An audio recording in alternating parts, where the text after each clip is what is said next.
경기 남양주병 출신 김용민 의원입니다. 부장님, 과거 권위주의 정권에서는 사실 헌법 규정이 죽어 있었습니다. 헌법 규정이 어떤 효력을 발휘하지 못했죠.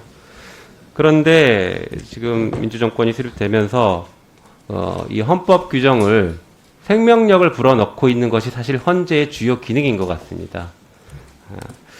그래서 헌법을 위반했다라는 것이 어떤 법적 효과를 실질적으로 나타낼 수 있다.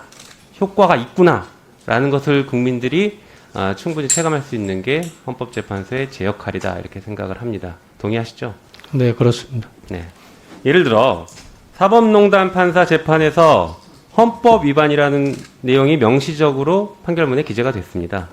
이럴 경우에 헌법 위반이라는 말이 있어도 우리가 모두 다 무기력하게 있어야 되느냐? 그렇지 않지 않습니까? 헌법재판소에서 국회에서 탄핵을 결의해서 헌법재판소에서 이에 대한 판단을 할 수 있는 그런 근거들이 마련되어 있는 것이죠. 네, 그런 그를 통해서 규정이 헌법이 살아있음을 다시 한번 확인시켜 줄 수 있는 게 헌법재판소의 역할이 맞죠? 네, 탄핵 소추가 되면 헌법재판소가 결정할 네. 것입니다. 알겠습니다. 그리고 지금 차장님 아까도 잠깐 얘기 나왔는데 대법원과 달리 헌법재판소의 우리 사무처장님께서는 헌법재판관은 아니십니다. 예. 그런데 헌법재판관이 아니라서 헌법재판소 사무 운영에 있어서 어려움이 있으신가요? 업무를 추진하시는데 어려움이 있으신가요? 지금 현재 제가 가지고 있는 권한을 행사하는데 사무처를 통할하는 데는 어려움은 전혀 없습니다. 없죠. 재판과 행정은 완전히 분리돼 있죠. 네, 그렇습니다. 네. 자, 이제 살아있는 헌법에 대해서 말씀드리고자 이 얘기를 좀 더 해보겠습니다. 헌법재판소법 68조 1항 헌법소원에 대해서 좀 말씀드릴게요. 통계를 먼저 좀 보시죠.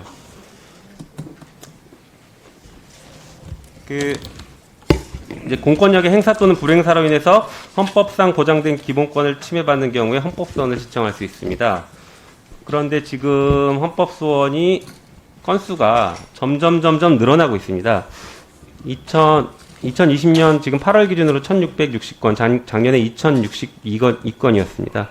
그리고 미제 사건, 오른쪽에 보시면 미제 사건이 점점 늘어나고 있습니다. 이것은 그만큼 헌법소원이 많이 들어오고 있다는 것이고 헌법재판소가 빨리 처리를 하지 못하고 있다는 얘기인 것 같습니다. 다음 보여주시죠. 헌법재판소 평균 사건 처리 기간도 뭐 보시는 것처럼 아래 68조 1항이 약 1년 5개월 511일이 걸립니다. 다음 보여주시죠. 올해 이제 접수 건수와 권리 규제 비율을 보면 아까 접수 건수는 말씀드렸고 권리 규제 비율이 매우 낮습니다.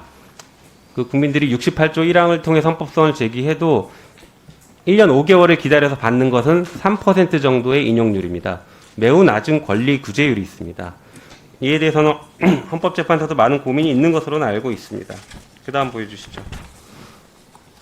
그런 중요한 이유 중에 하나가 1인당 재판관 1인당 사건 처리 건수가 계속 늘어나고 있음, 업무가 과중되고 있습니다.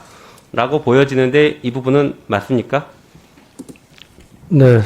네, 보니까 사건 수가 많이 늘어난 건 사실입니다. 네, 2019년에 315건이었고 2020년 8월 31일에도 보니까 252건으로 올해가 이미 2016년 건수를 초과했습니다.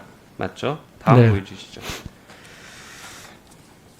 그런데 이렇게 자꾸 늘어나고 뭔가가 처리가 안 되고 인용률도 매우 낮은 그 중요한 이유들을 좀 보니까 68조 1항 헌법소원이 헌법재판소 전체 사건을 차지하는 비율이 매우 높습니다. 보니까 2018년, 19년 그리고 올해를 봐도 75% 정도 평균 됩니다.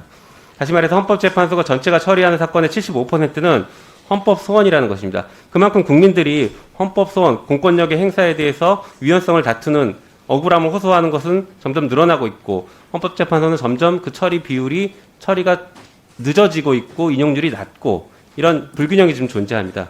그럼 이 불균형이 어디서 발생하는지 한번 조금 더 보겠습니다. 다음 보여주시죠. 헌법소원 사건 중에 어떤 사건이 제일 많이 비율을 차지하냐 봤더니 검찰 사건입니다. 다시 말해 검찰의 기소유예 사건은 다툴 수 있는 게 헌법재판소밖에 없지 않습니까? 맞습니까? 네. 그래서 검찰의 기소유예 사건이 보면은 헌법소원 사건에서 한 30% 이상을 차지하고 헌법재판소 전체 사건의 4분의 1 정도를 차지합니다. 매우 높은 비율입니다. 맞습니까? 네, 뭐 정확한 퍼센트는 그렇지만 저기 저 정도 비율 많은 비율을 차지하고 있다는 것은 저도 인지하고 있습니다. 네. 다음 보여주시죠. 그리고 검찰 기본권 침해에 대한 헌법 소원 심판 청구 통계를 보면은 지금 미제 사건도 계속 늘어나고 있습니다. 건수도 계속 많고. 자, 이런 것들을 보면은 헌법재판소가 검찰의 권한남용 피해자들을 구제하는 매우 효과적이면서도 거의 유일한 기관이라서 이런 안타까움들이 발생하는 것인데, 한편 보면 다른 관점에서 보면 이것 때문에 국민들이 적시에 권리 구제를 받을 기회들이 또 늦어지고 박탈되고 있는 것 아닐까라는 어떤 균형감을 찾아야 될 것 같거든요. 다시 말해서 헌법재판소가 검찰의 AS 기관으로서의 역할만 4분의 1을 담당하고 있을 것은 헌법재판소의 위상과 기능이 맞지 않는 부분이 있다. 균형감이 맞지 않는다. 이렇게 보여지는데 동의하십니까?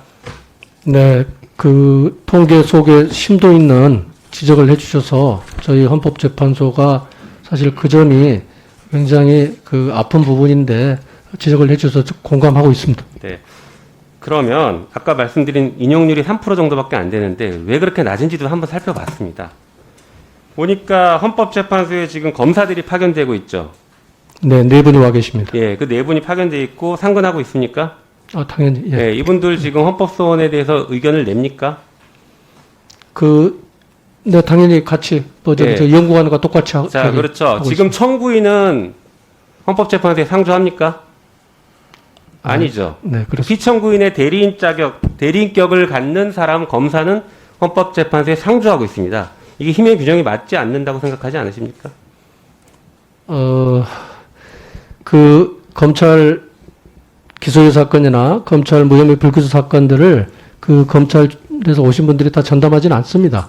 그러니까 그거는 지금 그렇게 얘기하시면 조금 좀 사실과 좀 다르게 드릴 수 있습니다. 실제 영향을 안 줄 수 있다라는 말씀하시는데 그 형식적으로 그렇지 않을 수 있다는데 실제 계속 같이 생활하고 있는 사람들이 당연히 이 사건이 있으면 물어보겠죠. 그런 것들 우리가 흔히 말하는 정관예우도 사실 거기서 출발하는 것 아닙니까? 쉽게 내가 말할 수 있는 사이에서 그 사이에서 결론들이 서로 얘기되면서 결정이 나버리는, 우리가 어떻게 개입하지 못하고 통제할 수 없는 상황에서 결론이 나는 게 정관예우의 구조인데 이 역시 검사들이 파견돼 있으면은 같은 구조가 될 수 있는 거 아닐까 싶습니다. 그래서 제가 드리고 싶은 말씀은 헌법재판소의 어떤 기능적 균형감을 맞추기 위해서 검찰의 불기소 처분, 기소유예 처분에 대한 어떤 제도적인 변환점, 전환 이런 것들을 좀 고민을 해보셔야 될 것 같고, 검사가 파견되어 나와 있는 것에 대해서도 근본적인 어떤 의문점을 좀 가지실 필요가 있을 것 같다, 이렇게 말씀드립니다. 네, 그 지적 살펴보도록 하겠습니다.